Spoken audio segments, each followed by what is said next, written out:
साथियों, एक बात आपको स्पेशल बताना चाहता हूँ कि हमारे साथ जो मान्यवर है इन्होंने बाबा साहब को नजदीक से देखा हुआ है, उस समय की परिस्थिती भी जानते हैं.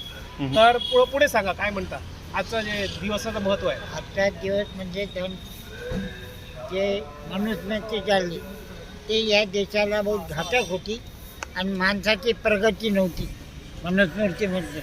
म्हणजे माणसाला एकदम जानवर समजायचे मनुस्मृतीच्या आधाराने. एज्युकेशन नाही घ्यायचं, तुम्ही आमची सेवन करा. ज्या लोकांना जे काम केलं ते डाट टाकले आणि महारोगाची बिमारी, जातीवाद म्हणलं तर महारोगाची बिमारी आहे, ज्याला इंग्लिशमध्ये लेप्रेसी सिक म्हणतात. हे मनुस्मृतीच्यामुळे तुमची प्रगती होणार नाही.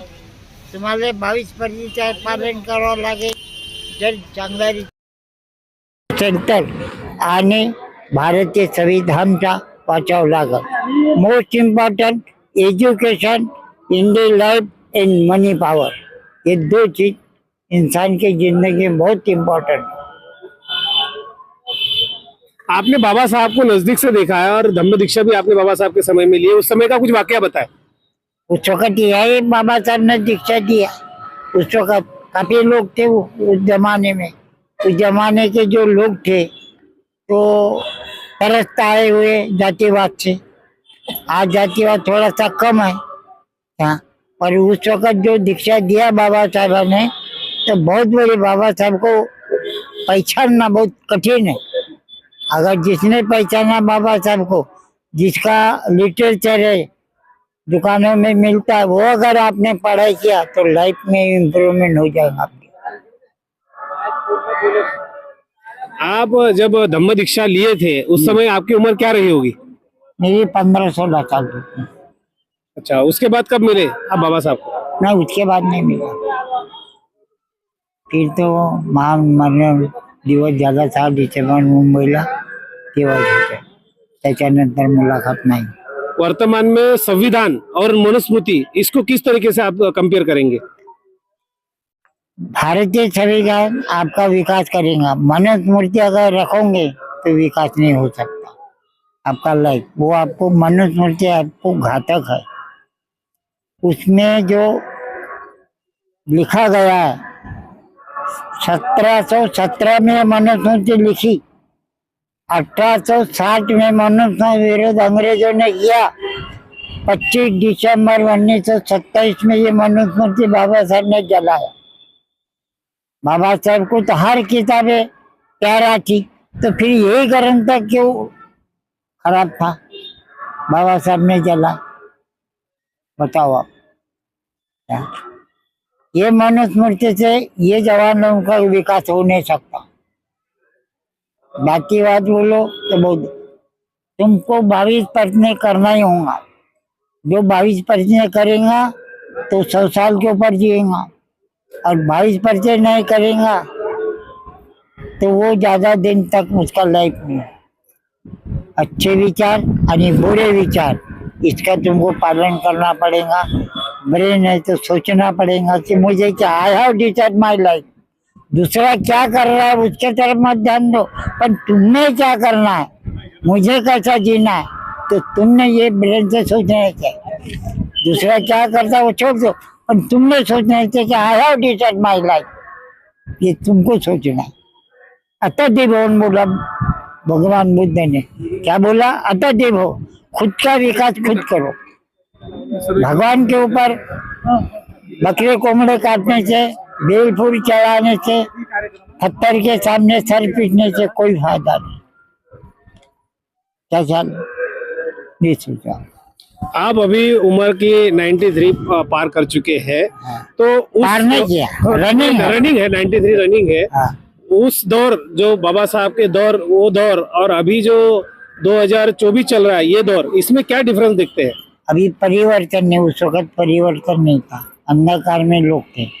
आज ये भाई भी जागरूक है, ये जागरूक है, ये हमारे हरपाल साहब जागरूक है. क्या उस वक्त लोग जागरूक नहीं, वो पत्थर के सामने सर झुकाने वाले. पहले के जमाने में आज जो डॉक्टर है, आज जो फार्मेसी है आपके जमाने में, तो हमारे जमाने में फार्मेसी नहीं थी, डॉक्टर नहीं थे, वो हकीम थे, पर बहुत अंधकारा थे।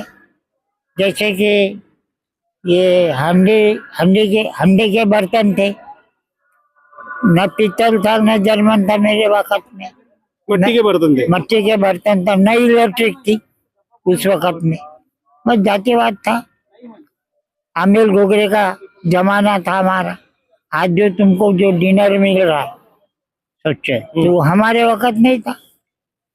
एक नमक का गड़े का नमक आता था, और एक वारला मिर्चा ले लो, कुछ करवा लगाओ और अमिल पियो या वाटेवर पोपट की, नहीं तो वो घुघरी खाओ अपने तोल की, और उसमें जिंदगी काटो।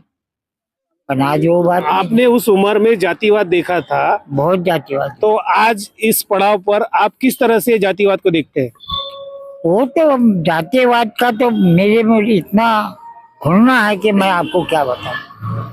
क्या आप तो अच्छे कपड़े पहनते, ये संविधान की देन है। अच्छे चश्मा पहने, उस वक्त अगर पहनते थे तो तेली समाज का है, शूद्र समाज का है, तो फेंक के मारते थे, गोबर फेंक के मारते थे। जैसा कि इतिहास में सावित्री फुले को पढ़ाने जाते तो गोबर फेंक के मारते थे, साड़ी खराब कर देते। तो वो भी इतिहास पढ़ो 1848 का, तब आपको इतिहास पता चलेगा कि मुझे कैसा जीना और पिछला काल कैसा था। मनुस्मृति, हिंदू धर्म और घनघाट हल्ला, ये ग्रंथ है। उस वक्त 80 रुपए का था, आज मालूम नहीं कितने का। क्या तो वो पढ़ो, बाबा साहब का लिटरेचर पढ़ो, प्रेम नायकर साहब का ग्रंथ पढ़ो, तब आपको लाइफ मिलेगा।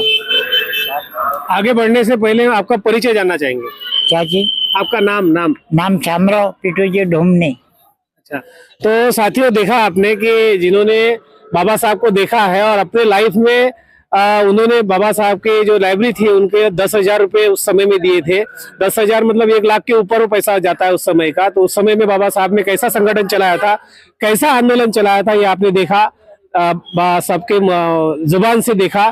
तो आप चैनल को देखते रहिए, लाइक कीजिए, शेयर कीजिए, सब्सक्राइब कीजिए और लोगों तक जरूर पहुंचाए।